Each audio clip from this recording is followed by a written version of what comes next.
Welcome back. Let's now make coding even more fun and actually take decisions with our code to make it look a lot more real. So let's say that we want to write a program which checks whether a person is allowed to start taking a driver's license or not. And if she is, then it will print that to the console, and if not, it will print how many years are left until the person can start taking the driver's license. So let's start with an age, and let's set it to 19. So we have this age, and we already know how to check if this age is at least 18, which is the legal required age to start a driving license, at least here in Europe. So let's actually create a variable with that. And I think we actually already did that. Let's call this one is old enough. So again, with a variable name that describes exactly what we want here. So remember, to check if the age is at least 18, we need it to be greater or equal than 18. And so this will then include 18.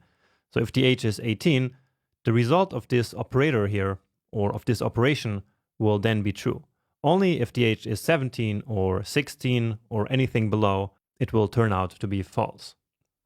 Okay, so we have a Boolean value now, and we can use this to take decisions using an if statement. And the if statement works like this. All we have to do is write if, then open parentheses, and then in here goes a condition that is evaluated. And if this condition turns out to be true, then this block will be executed.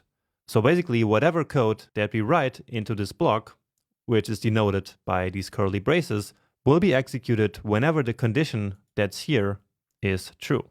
So in this case, let's put the condition, and with condition I basically mean something that is a Boolean value.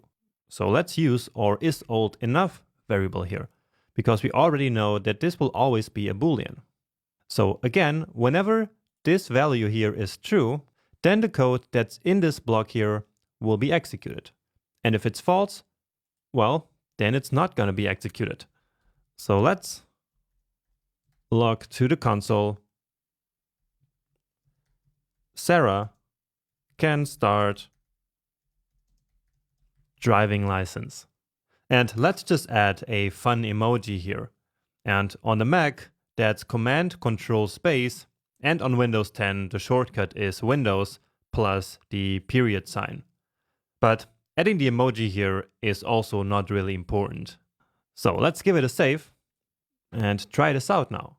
And indeed, we get Sarah can start her driving license. And that's because the age is 19, and so it's above 18. So this is true. And so if is old enough is true, then this block of code here will be executed, which in this case is just one line, but it could of course be multiple lines. So now let's put it to something else. So 15. And so now this is false. And so then this code block here should not be executed. So give it a save. Let's try. And indeed, we get no output this time. And so that means that it worked. So let's put it back to 19. And in practice, we always write this condition directly here. So let's do that. So what we want is just this part. So let's get rid of this. And so this is a lot more common. Let's actually get rid of this. And so we basically do this operation here. This will then return true or false. And depending on that, this code block will then be executed. And actually, let's put it back to 15, because now we can do something else, which is to actually add an else block. And we do that simply by writing else right after this first if block, and then we add another block. So what do you think this else block is for? Well, this else block will basically be executed whenever this condition here is false. So right now the age is below 18, and so this is false. And so as we already know, this block here will not be executed.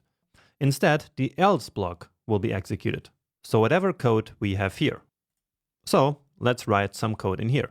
And as I said in the beginning, we will calculate how many years are left for Sarah to start taking her license. So let's calculate that. Years left. And so that's simply 18 minus the age, right? And then we can log a nice string to the console which contains this variable. And as we learned in the last lecture, the best way of doing that is to use a template literal. So backticks, and then we say Sarah is too young. Wait another, and then we insert our placeholder here, basically. So years left, and then years. Okay. So the result of this should be 18 minus 15, which is 3. And so we should see wait another 3 years. So let's check that. And indeed, that's exactly what we got. And so again, since this condition here, so this operation basically turned out to be false, then this block of code was executed. Great. Just keep in mind that this else block is actually optional, right? So in the beginning, we didn't have this else block and it still did work. So when there is no else block, JavaScript will then simply move on to the next line after the if statement in case that the condition is false. Great. Now you know what an if-else statement is and how it works. And this is actually one of the most important things in programming. We take decisions with code all the time, which is essentially what we did here, so that we can execute certain parts of our program based on certain conditions. Okay? Now what we have here, this if-else statement, which is the official name of this kind of construction here, is called a control structure. So basically this structure here is called an if-else control structure. And it is called a control structure because this structure actually allows us to have more control over the way that our code is executed. For example, in this if-else statement, the whole code does not just execute in a linear way. So JavaScript does not execute all of this code here linearly. Instead, we can now control blocks of code that should execute and blocks that should not execute. And so again, that gives us a lot more control over how our code works, and that's why this is called a control structure. Okay, and there are other control structures that we're going to go into a bit later. All right, so I hope that you can see how this really takes our code to the next level. Now, just to make sure that you really understood this concept, let's create another very small and simple example here.